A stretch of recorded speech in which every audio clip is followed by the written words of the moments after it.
What is going on, everybody? Welcome in Tuesday edition of the Daily Dime here at FTNFantasy.com. Running a little bit late today. Apologies for that delay, but I'm here now. Alex Blickle, the great Alex Blickle, should be joining me here in a few minutes. Um, Big Philly news over the last 10 minutes. So we've got that to talk about here as well. I do want to get to at least one pick here right off the rip because, again, we have some stuff we could talk about with the 76ers and this players only meeting, I think, is kind of catching up here myself. Yeah, and AJ Shazam in here saying Embiid isn't on time either. It's okay. So I do want to discuss that. I do want to, whine a little bit about Jarris Walker's second through fourth quarters last night. That definitely hurt me on the DFS side of things and looked like it prevented at least one, maybe two takedowns in our DFS chat. Still looked like a pretty good night. Congrats to Skyline on his big score last night. And then I know Jake was, I think, a 2v2 away from the 100K. So right in the edge there of some more big takedowns in the DFS chat. Let's pull up the prize picks tool here. Or instead of, that's our projections. Let me get the tool up. Where's that window? There's so many windows open that it can be, here we go. It can be a little confusing for your boy here. Let's get a couple zooms in and check out what we've got working here today. I actually want to go first to San Antonio and OKC. I know there's no Wemby tonight, so we're not starting with a Wemby prop here. We do have no Chet on the other side, of course, and this is a Tuesday in November, which means it's NBA Cup games here tonight. So Thunder looking to move, I believe, to 2-0 here in their group in the West. Spurs looking to get their first win after dropping their first group stage game to the Lakers last Friday. I want to look at the Thunder side of things here because with no Victor Wembanyama, this Spurs defense is cheeks. And we've talked about at length, right, since Chet went out. We've talked about SGA's rates without Chet since the beginning of last season, near a 40% usage rate in almost 13, I think maybe now over 1,300 minutes with Chet off the floor. And you can see that the top two Thunder props here in the prize picks tool at ftnfantasy.com here this morning. SGA's field goals attempted. It likes a more than selection there on his line of 20.5. You can find that at prize picks. I don't think we have this over at Underdog yet. Let me get a refresh on UD. But what I want to attack here is the points. SGA's line is set at 29.5. Model has him for about 31.25 here this morning. But again, I'm really just attacking the usage, the results we've seen over the last 4 games without Chet, right? SGA is only over this number in 2 of the 4 games since Holmgren went down with the hip injury.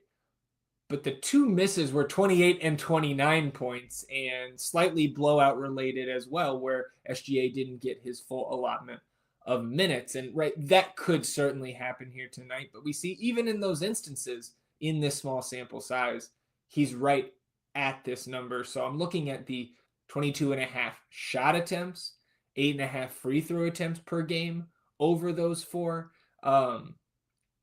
So I like the over, or the, right, if you're on Underdog, the higher than, the more than if you're on prize picks. I like going over the 29.5 points here with SGA. So taking a look at Underdog, let me pull up Shay. And we do, right, shout out to Underdog for the NBA Cup promotions. You should have a surprise promo in your account here this morning. Looks like they're running that throughout the slate here. It's an NBA only. I'm not sure if they're altering your max entry there. Right now, for me, it's a $25 max. So different users may have different maxes there, but a 75% profit boost is awesome. So we want to make sure we're dialed in here today using that profit boost, and the SGA points is where I want to start. It doesn't look like we have field goal attempts quite yet over here on underdog. So we'll keep an eye on that. Obviously, the tool likes that just as much, if not a little bit more, than the points for SGA. And taking it right, you can always click on those arrows, see if you can ladder these players. I'm not sure this is a situation I want to do it with Shea, because again, we are worried about the blowout here tonight. Thunder are 9.5 point road favorites. 223 implied total for what it's worth, right? And so if they just run the Spurs off the court here, again, it doesn't really scream SGA ladder here to me tonight, like we have on De'Aaron Fox over the last couple of days. Obviously, that came up a little bit short last night, but hit in a big way for Alex on Friday. It's our boy P-Buck here in the chat. Derek White, 3.5 first quarter points, 1.29x multiplier. So we'll take a look at D White. I know he came back, I think, Sunday and hit at that number in the first quarter for the Celtics. So we need to look at what his rotations have been doing since we last checked in on that. I want to say it was last Wednesday or Thursday. But a good shot there by you, Preston, our boy P-Buck in the chat there. So let's get one more before we kind of just take a little diversion here and talk about Philly. I do actually want to stay in this same game, and this is where you will get a little bit of what I consider to be pretty good insight into the Spurs because of how invested I am there. We don't see this popping up really in the tool here this morning. Is Vassell? He might have been pulled. There are no options for Devin Vassell here. Is that the case? Let me check on Prize Picks, because of course the Prize Picks tool is pulling these lines from Prize Picks, but you can use this tool for any of the pick'em sites, and of course you can see here that user line, right? So let's say Lou Dort on underdog for whatever reason is 12.5 instead of the 13.5. So you can type in 12.5 here, and then you put it into your picks, and it'll give you that updated win percentage there. So if you're looking at other sites with different lines set, always use that user line cell there in our Prize Picks tool. Let's see. Okay, so we'll get to this one quickly here. Devin Vassell is what I'm looking at on underdog. Let's see if they've pulled him as well. He's still up. So I like the higher than 14.5 points tonight for Devin Vassell.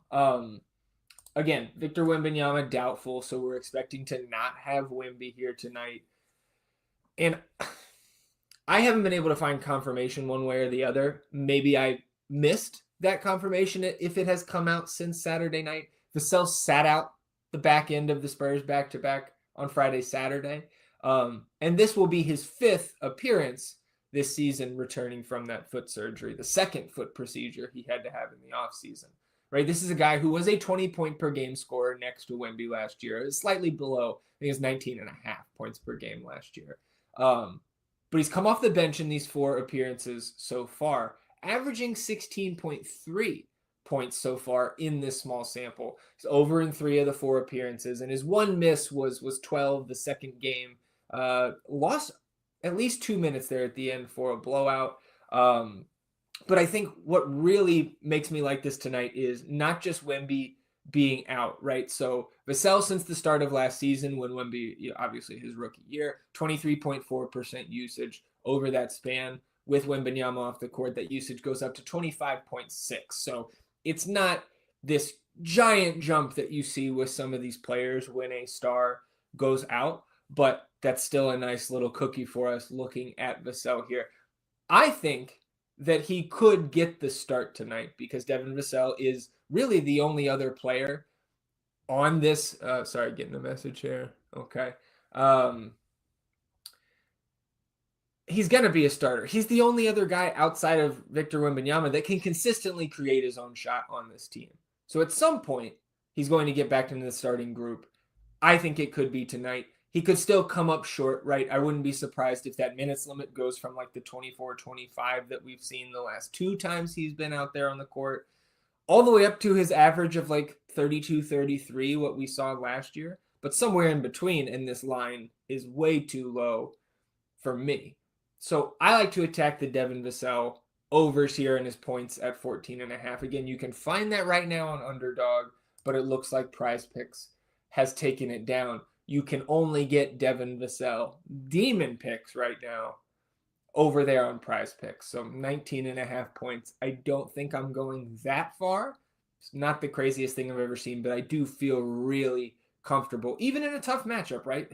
Vassell's going to see your Dorts, your Case and Wallace, your SGAs, right? Like that entire Thunder team is just a defensive juggernaut, even with Chet out. But I do like 14.5 with Victor Wembanyama. All of the things I talked about there, that feels too low to me. So those are the 2 points props I like from that game. But again, it's a 6-game slate, so we'll certainly take a look at some other options.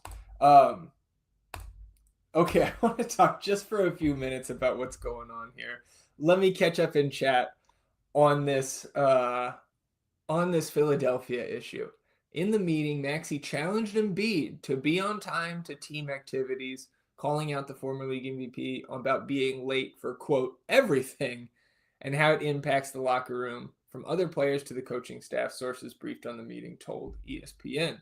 Players told Sixers coach Nick Nurse they wanted to be coached harder, and coaches in turn said they wanted players to practice with purpose and attention to detail.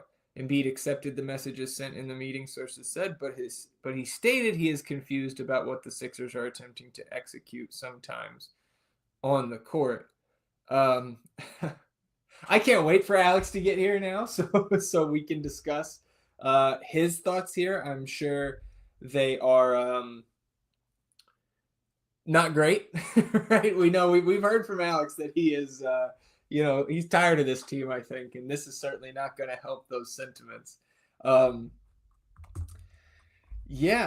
know Cards is in the chat saying, play the starters old school Nurse minutes. We'll see, man. We'll see. I think if Joel Embiid is really being late to these team activities in a way where a young guy like Tyrese Maxey, right, even given his standing, to me, outside looking in, this is Embiid's team. So for him to step up and be talking about that, this is clearly a real issue amongst the players, and not just, us in the NBA fan space, the NBA content space, making a big deal and poking fun at Embiid, making jokes at his expense over all of this, right? This has certainly now clearly permeated that locker room.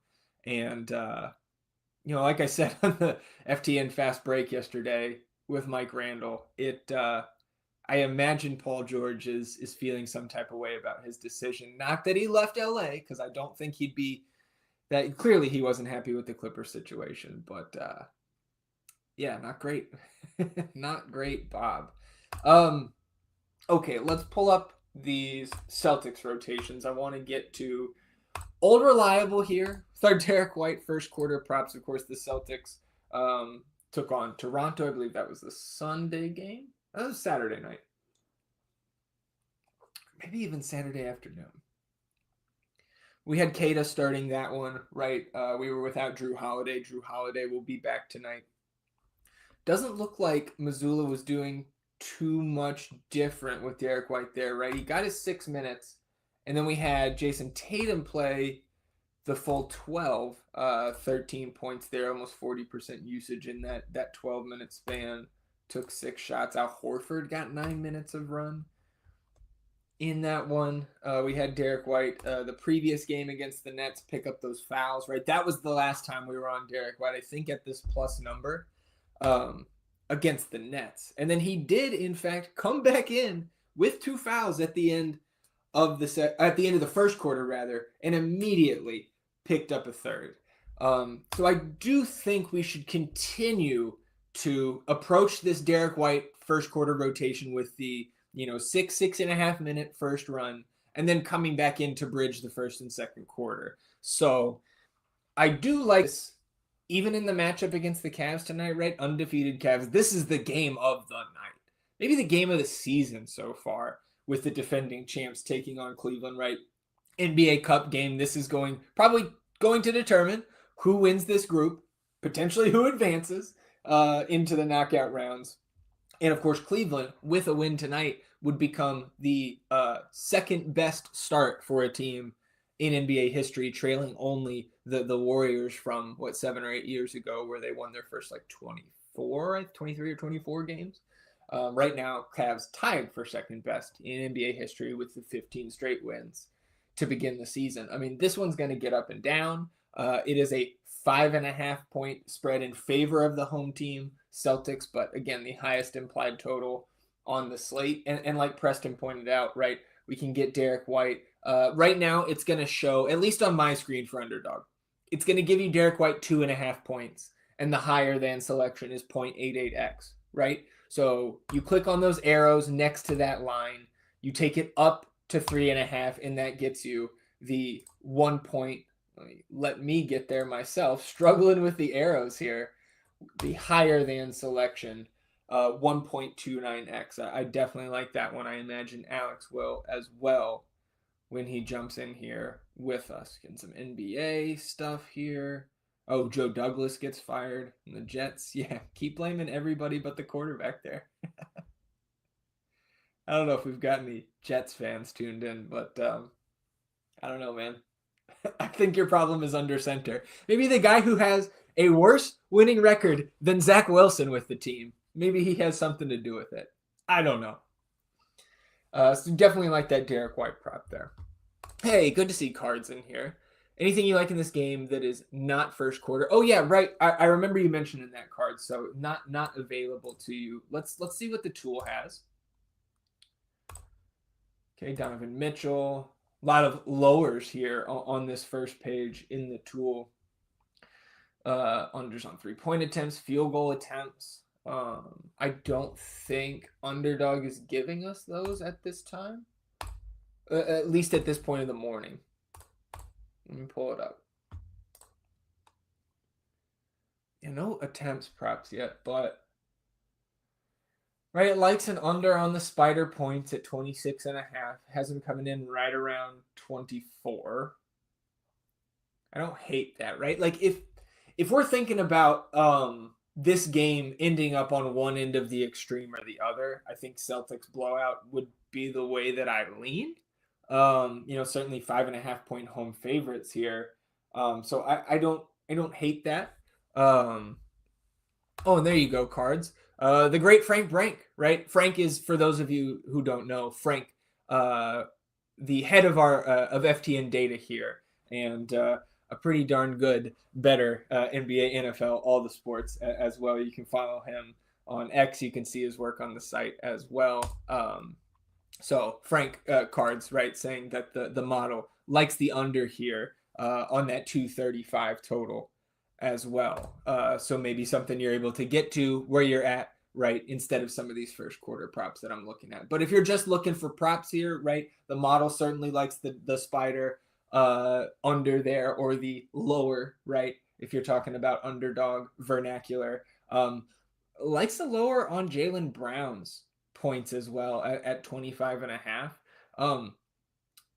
The way this game, even with what the model says liking the under, the way this game is projected to move, I don't feel great about it. It wasn't in my list of 4 or 5 props to talk about here this morning, Cards, but if I'm looking at these top rated picks in the tool right now, the spider under points is what I would go with, just kind of off top here, right? And Albert in here too. I didn't want to skip over you, Albert, talking about what do you think about John Collins stocks at 2.5, 1.13x on UD. So let's pull up. I did not see stocks before we started, and so now we've got a couple of them, more than a couple, but only 6 stocks props that I see right now posted. Collins, like you mentioned, 2.5. The higher than selection, 1.13x. Let's just go to our projections here. And when this loads up, my internet's taking a little bit here today. Let's see what John Collins is at. Right, so we're coming in under that number right now, Albert, in the projections, and I've already thought. One of the things that the model does like, and we can go back to the Prize Picks tool here. Here we go. Let's get to that game, Lakers and Jazz. That game also, I think, the second highest implied total in the slate, 234 last I looked. But the Lakers double-digit home favorites here in tonight's Cup game. You can see John Collins' points. The tool loves that. And on the surface, I do as well. But I am concerned about the matchup.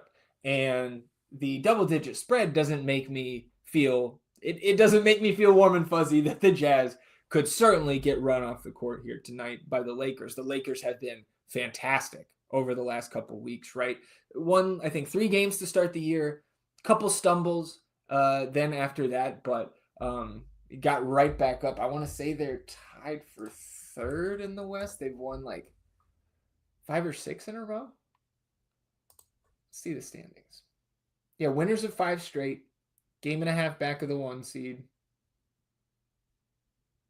Of course, the Jazz 3-10, last in the West. I think, Albert, if I'm going to attack John Collins props, I would roll with the points rather than the stocks because we know about his usage, and it strikes me as a guy, like, I've been writing the John Collins points props. I came up short on a 6-pick entry that I had on Saturday night because I took Collins up to 19.5. We had a similar projection here, and I think the line was 16.5. I think it was 16.5. And I took it up to 19.5, and he came up short. I want to say he had 16 on the dot, so it would have come up short either way. But if you're going to go to John Collins here tonight, I would rather take the higher on the points than the higher on the stocks. So I would be in lockstep with our projections on that. So again, anybody else tuned in here live, you can jump into the YouTube chat. You can ask me about any props that you have your eye on here, and we can certainly talk through them together. Oh, let's go. Okay. So I little anecdote for you guys. We've got Derek in the chat. Welcome in, Derek. Derek is actually, we figured this out this morning. Derek, for whatever reason, and after I tell the story, I need to plug my computer in here to the charger.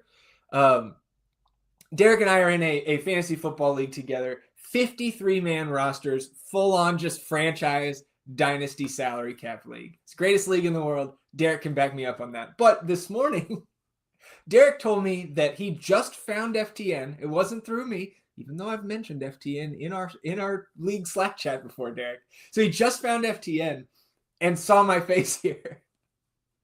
And so now, Derek, tune in here to the stream. Good to see you, buddy.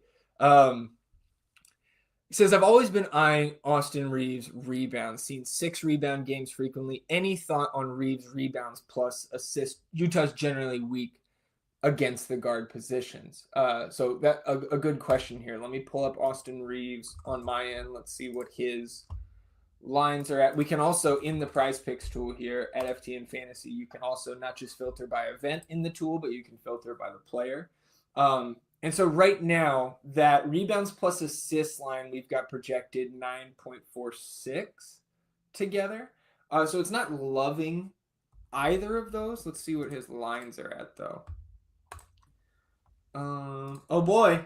There I am. So, Alex, I just want to let you know, Derek, who's joined us here in the chat, is actually a league mate of mine in a dynasty league we've had for a decade, and he just found FTN. Not through me, but he found it on YouTube, and so we were talking about FTN this morning, so he's here now. That's amazing. Yeah, I thought it was a pretty funny little anecdote. Yeah. I was it's funny. I was at a member guest golf tournament this fall, and someone goes up to me on the practice screen. He's like, "Are you Alex?" I was like, "I am Alex." He's like, I've seen you on FTN before. And like, this is my home course. This is my previous home course back in Pennsylvania before I moved to Virginia. So it was shocking that he recognized me, not because I was there at my home course again, but because of FTN. It was kind of cool. No, that's awesome. Love to hear that. Okay, got some news here. Cam Thomas is now probable. I want to finish talking about Austin Reeves here, but I also want to get your quick reaction to the Philadelphia 76ers news that is coming out here. So rebounds plus assists for Reeves is actually, looks like it's juiced to the lower than side here, set at 9.5 on Underdog. If you're going higher than Derek, it's 0.92x. So that combined with what the projection's spitting out here at FTN, I don't love it. But if you're looking for one or the other, right, the lower than 6 assists is actually what the tool likes the most out of these 4 Reeves props that we have here. Do you have anything else to add there on Reeves, Alex? This is 234 implied total. Lakers are double-digit home favorites against the Jazz. I don't have any strong takes here. And I will say that's in part because I haven't been able to look at a whole lot of NBA stuff this morning. To the point where I'm just now reading about Tyrese Maxey challenging Joel Embiid to be on time stuff. And my God, what an absolute mess. I will say, like, I don't know how you feel about this, but as I've watched some of these games, like, my impression is that Nick Nurse is sick of the players, and he just feels like he can't get them to react to him the way that he was getting, like, Toronto to buy in previously, where he knows his system works, but it takes, the dedication and buy-in from players, and it seems like he's not getting that. And from Maxey, it sounds like he's not getting that from Embiid, and that's the biggest issue. Yeah, man, it's just, I think my biggest takeaway from this is, like, not that I'm surprised, but to me, this confirms that it's not just us making a big deal out of Embiid and, like, loving to pile on Philly teams, right? And specifically the Sixers. Like, this is a very real problem that this team has internally right now. Mm-hmm. And it's just, there's no good news right now, it seems. Well, not only that, but it's like, it makes me wonder how much of Embiid's struggles with the injuries and being healthy and being in shape are not because of the injury, but because he's not doing the things he needs to do to be prepared and to be on the court as much as he should. So that's a huge, huge, huge concern. God, I did not need that this morning. Yeah, dude. I mean, like, if a guy who's, all-star caliber, but still, I think most of us would say this is Embiid's team. If a young guy like Tyrese Maxey feels the need to speak up and call him out like that, like, then there's I think that to me indicates that it's just a serious issue with Joel right now. You know where it makes me go? What would have happened? What does a parallel universe look like where it wasn't Jimmy Butler who left town? It was Joel Embiid traded, all in on Ben Simmons, small ball center, before Ben Simmons lost his mind and his confidence. I'm telling you, man, like that was always my dream.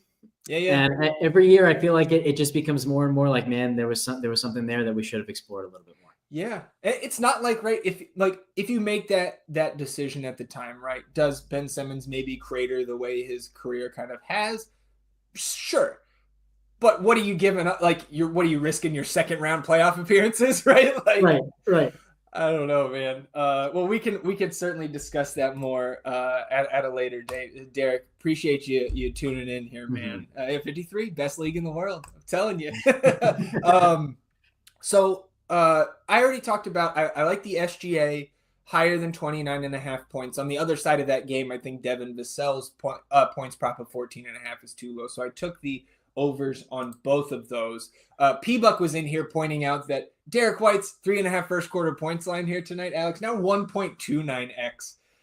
So UD just enticing us even more to stick with old reliable here. Over the last 2 games, I dove into the rotation since we last attacked this prop, right? We remember late last week, we were on it again, foul trouble, not just the 2 early fouls, but Derek White comes back in the first quarter and picks up his third. So I think, and then we saw 6 minutes in the last game. Tatum actually got, with no Drew Holiday, Tatum got the full first quarter. Horford got 9. So again, a little bit off from the general rotation we've been seeing.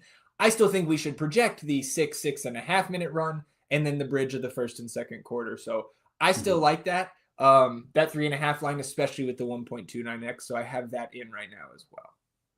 Yeah, I'm with you there. I also saw Underdog just posted some stocks props. And our guy, Anthony Davis, 2.5 blocks, 1.11x, going up against Utah, who's allowing 71% more blocks per game than average to opposing centers. So that seems like a pretty strong one as well. Yeah, that's a great call. I mean, that's one of these matchups, right, that you've been kind of waiting on. That and Minnesota, I think, are the two that you highlighted last week. So, yeah, I like that a good bit as well. I mean, you're getting 1.11x on the blocks, 1.45 on the steals, of course, the 3.5 on the stocks. I think I like the blocks one with you there. Only because it's the 1.11x. If you flip those, if the stocks had a multiplier, I'd be on that one instead. Yeah, makes sense. Hey, by the way, did you see the end of the Sacramento Atlanta game yesterday?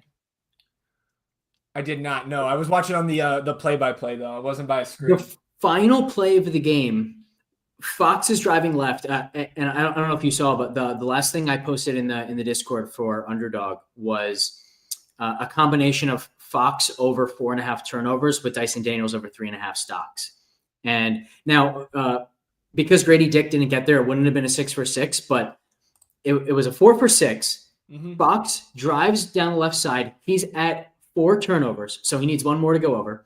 Dyson Daniels was at 3 stocks, so he needed one more to go over. Fox gets stripped with like 2 seconds left by Daniels. Daniels gets the ball. How many times have we talked about how scorers are a little bit inconsistent on steals versus blocks, though? Mm-hmm. They called it a block and a rebound. So Dyson Daniels got there. Fox did not on the turnovers.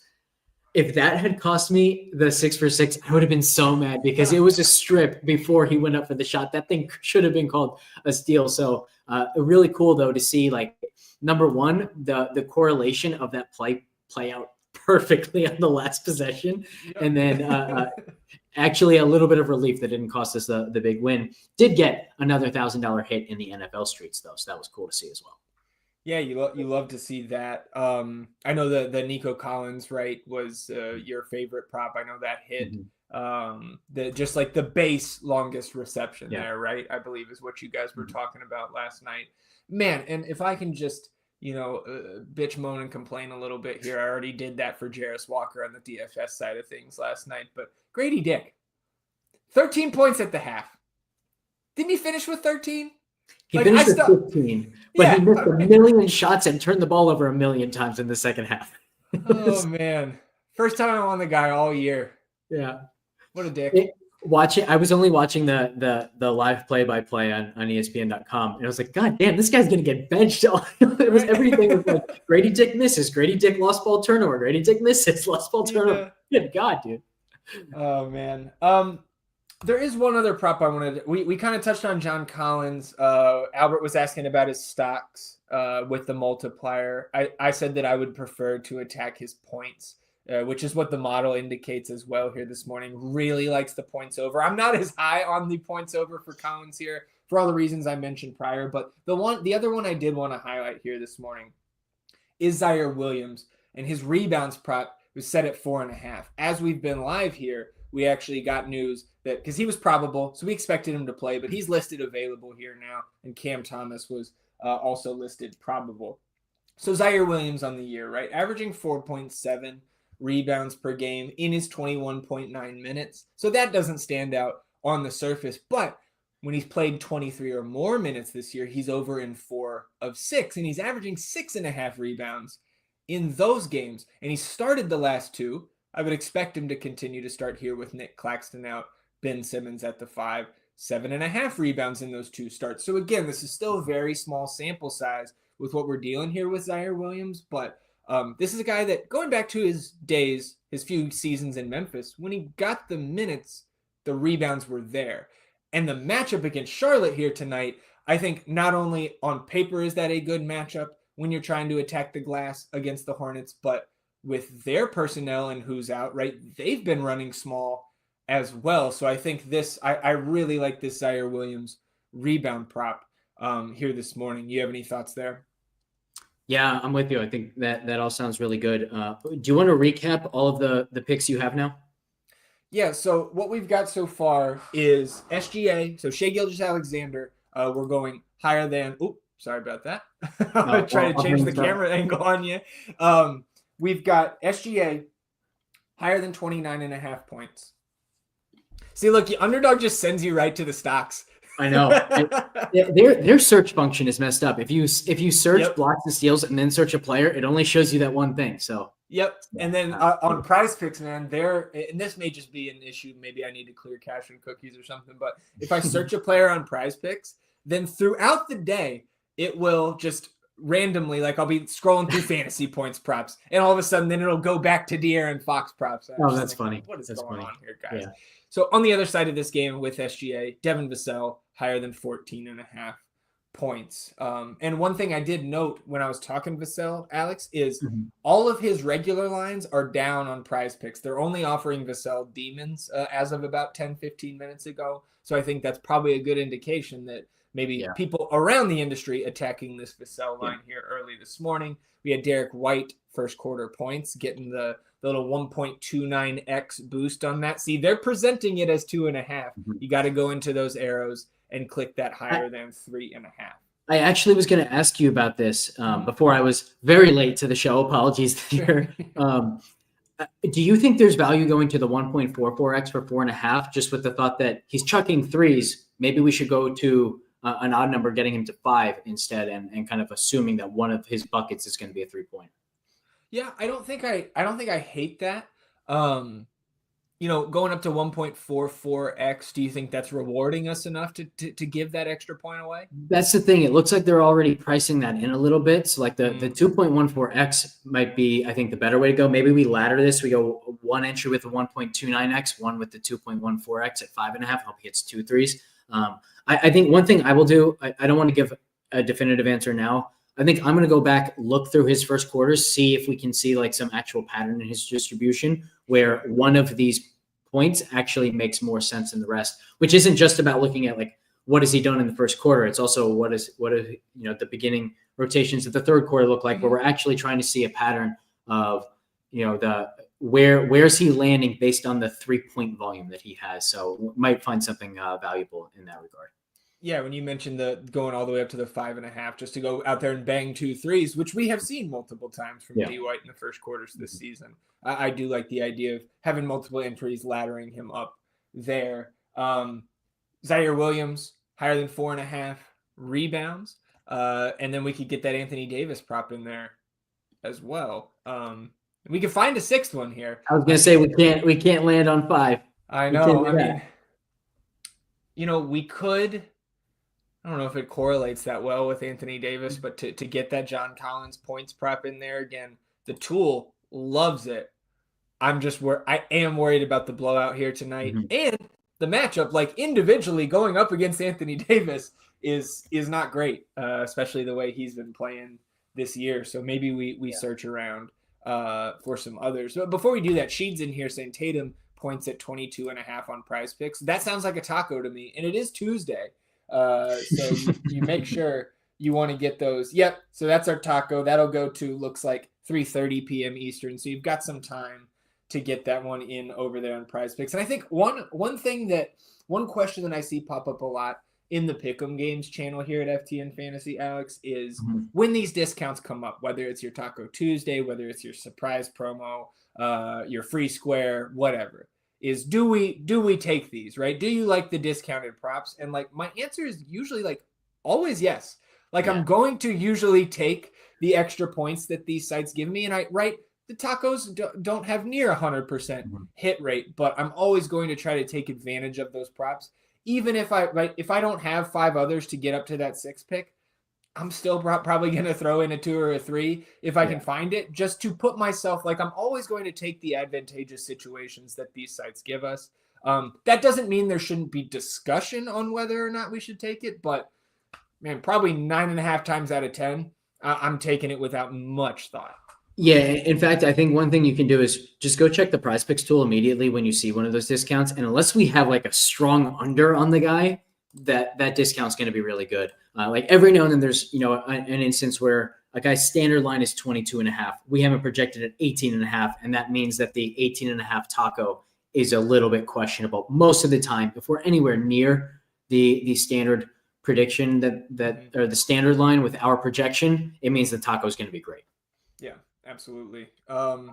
So Preston was in here saying Ben Simmons 6.5 assists, 1.24 multiplier. Now Simmons is averaging 7 assists on the year, and right, of course, they're presenting us with the 5.5 assists there, so we have to take it up with our arrows. Right now we're projecting basically right at 6 assists, but again, it's tough because Ben Simmons, we've seen him flash those Ben Simmons-esque stat lines in limited minutes, right? My biggest worry with this is that we haven't seen Ben Simmons. I want to say his high minutes on the season is like 25. Okay, against Boston, he got up to the 27-ish range. But this isn't a guy who, he's not closing close games. They just can't have him out there, and that makes total sense. So there's just a cap on his minute ceiling here, and so it never, this ceiling, I haven't been attacking him, and P-Buck knows. P-Buck's been around the FTN streets for a while. He knows that I love, when I feel like I love playing Ben Simmons in DFS. I love getting Ben Simmons, but it's just a different situation this year there in Brooklyn where he doesn't have that minutes upside that he used to.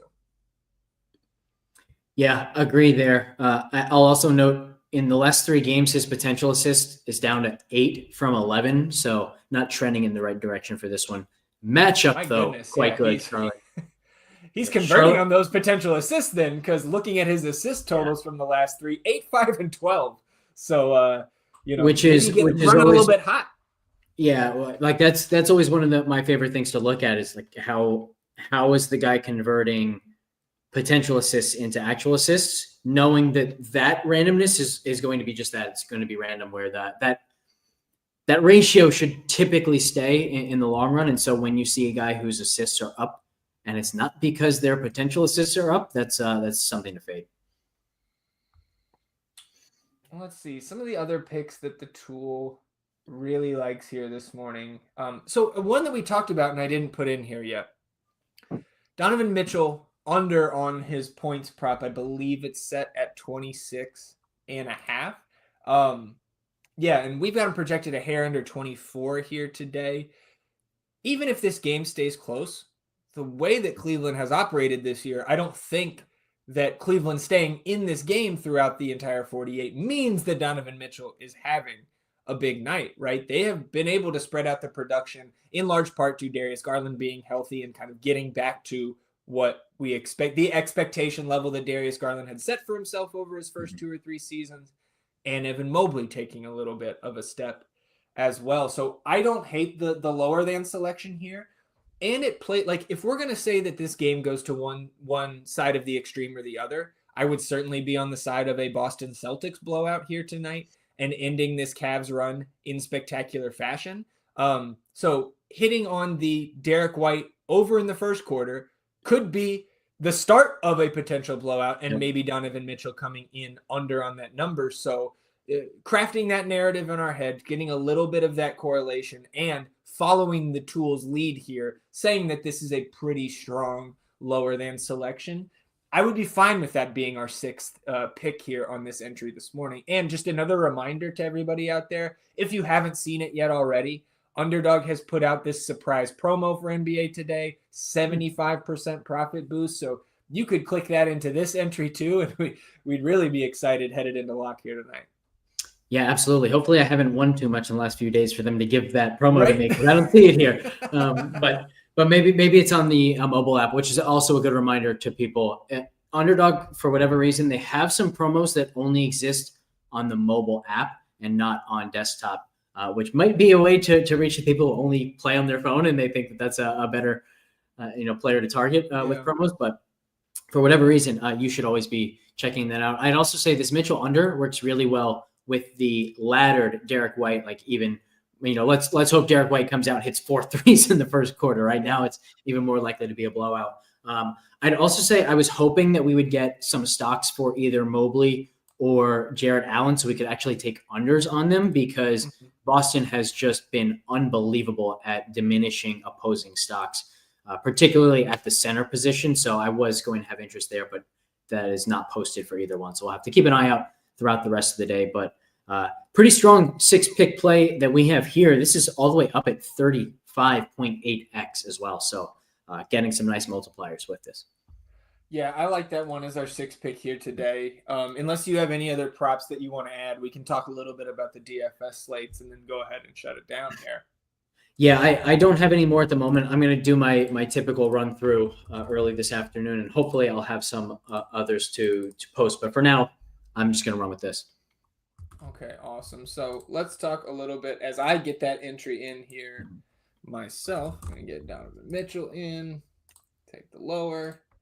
And we will go ahead and fire that one off. So, again, I think from a real basketball standpoint here, that still looks like yesterday's.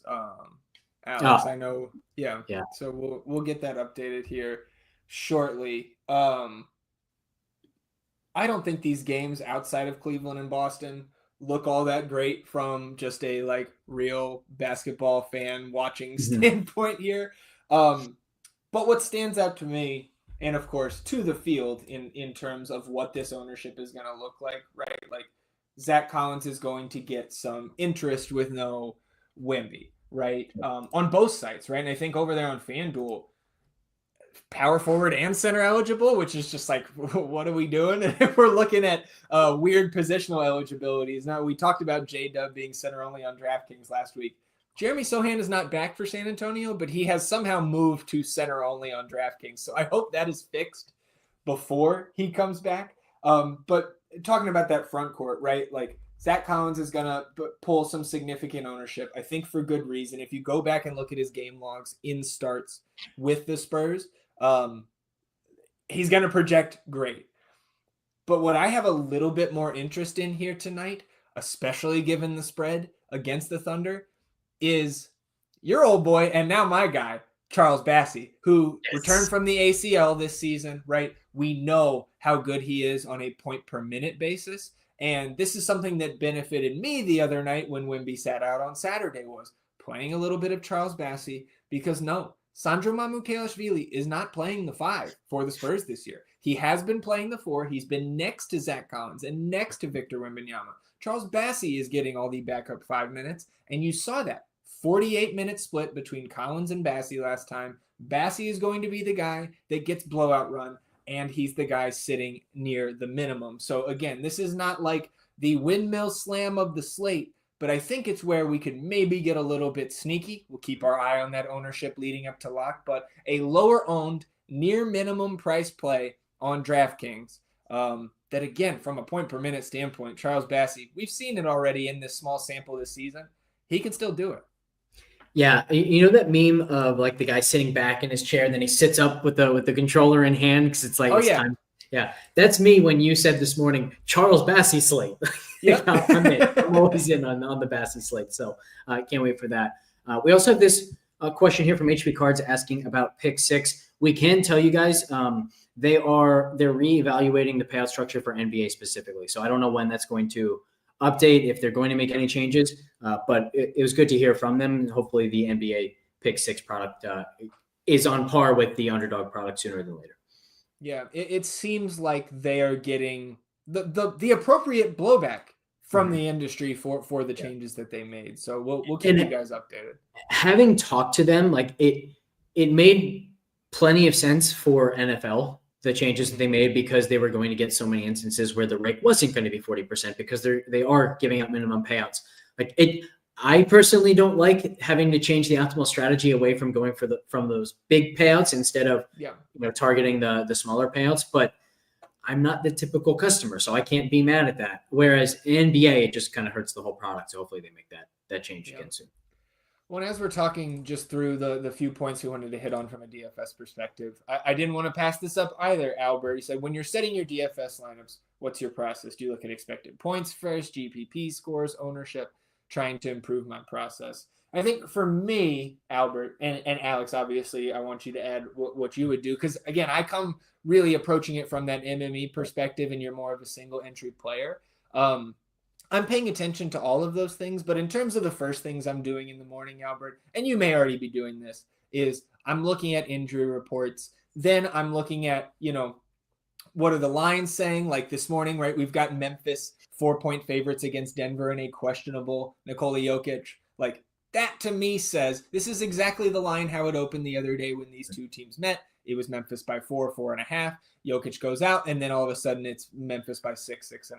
So I'm looking at the injury news, and then I'm looking at what would happen in either scenario, right? So I'm trying to prepare myself to start, and then throughout the day, when that news hits, whether it's an hour before lock, 5 minutes before lock, if it's in the middle of a slate and we need a late swap, right? I'm trying to prepare myself for the avenues that I could potentially take, because every single second you can save, especially when that news comes close to some of these games locking, it can just make the difference between an average night and a huge takedown. So that's, I guess, what I would add there. And then in terms of the GPP scores, I actually mentioned this in chat the other day. For me, those have become more of a tiebreaker, where if I'm looking at guys, I actually may have said this on the Dime yesterday. I'm looking at guys in a similar area that I love, but like as an MME player, right? Let's say a couple slates ago, I loved Cade.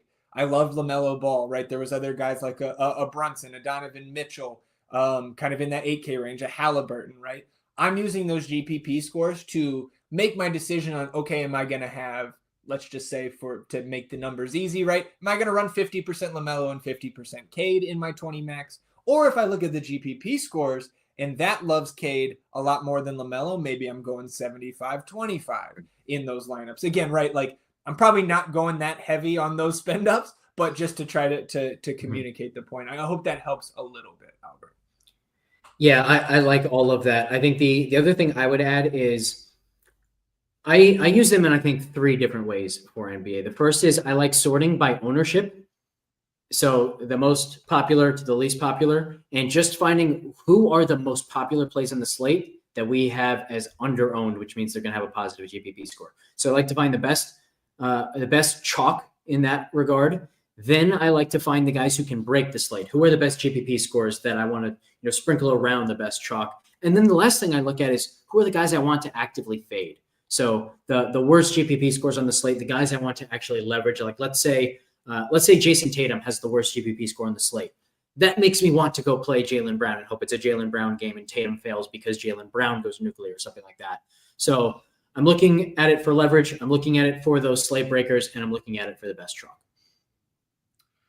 Preston says, Bassy night, you say? Go ahead and book you my next Pinehurst trip with the upcoming winnings. And again, this is still a conversation that we can have, right? Oklahoma City's going to go small because they have to, right? Yeah. So maybe do you get some Mamu at the 5 minutes tonight? It wouldn't be the craziest thing in the world. But again, even if you're giving me 16-ish Bassy minutes here tonight at 3,400, the way the slate sits now, I still really like that, and I think there's upside for more. But again, like we have pending news elsewhere, right? Like Luka was present at shoot around this morning, but we know he's been dealing. Like I feel like every first half of a season, he's dealing with something, right? Where he's probable or questionable every day. Knee soreness, right? Participated in shoot around, of course. Jokic sitting out again tonight could open up some more stuff, specifically in the front court with Saric, who's playing 30+ minutes in his absence, and the like. But as things sit here right now, I think that would probably be my like sneaky play, for lack of a better term, is Bassy. I think the mid-range is pretty interesting on DraftKings today, Alex. Like Desmond Bane at 7,300. If he could get back, I think 28.5 minutes last time out, getting back into the lineup for the Grizzlies. If he gets back over 30 in this matchup against a shorthanded Nuggets team, 7,300, guard forward eligible, could be a little bit sneaky. Dalton Connect, if the Lakers are shorthanded again, right? He's only 4,500. He's guard forward eligible. Aaron Wiggins was back in the lineup for the Thunder last time out. He's 4,400. Matchup against the Spurs with no Victor looks great. So, like, there are attractive plays kind of up and down the pricing tiers here. Like, even in the mid-range at guard, like 6,100 for Schroeder against the Hornets tonight. I think this is a spot where you can play some Dennis Schroeder. And of course, we're 6 hours away from lock here, so things can and will change. But I think there's a lot of attractive plays here on this 6-game slate. So I'm much more excited, setting Cleveland and Boston aside. I'm much more excited for the DFS slate tonight than the actual basketball watching that I will intake over this 6-game NBA Cup slate.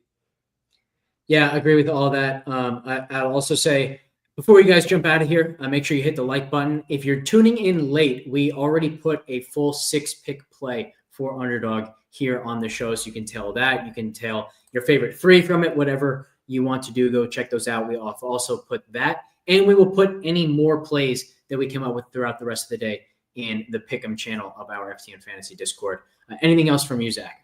No, I'll have just kind of what you said there. I'll have some fantasy score props from Prize Picks posted in the channel at some point here today. I know those have populated as we've been live here. Almost an hour on our Tuesday stream here. So again, we try to keep these shorter, but I think there was a lot to talk about. Obviously, we had some extracurriculars with Philly and Derek coming in here and talking about process and everything. So I appreciate everybody who participated in the chat. And if you're catching this on replay, if you ever catch us live, definitely hop into the YouTube chat because we love sitting here talking about the props that you guys have your eyes on as well, because we've had people in the chat put us on some props that really did well for us. Yeah, in fact, one of the big hits this past week, the Fox ladder, came in part because someone shouted out the Derek White first quarter prop that somehow we missed because it was like the only slate we didn't immediately go to it right away. But yeah, that was super, super helpful. So appreciate all you guys. And shout out to Tyrese Maxey for holding Joel Embiid accountable. All right, guys, we'll catch you next time. See you guys.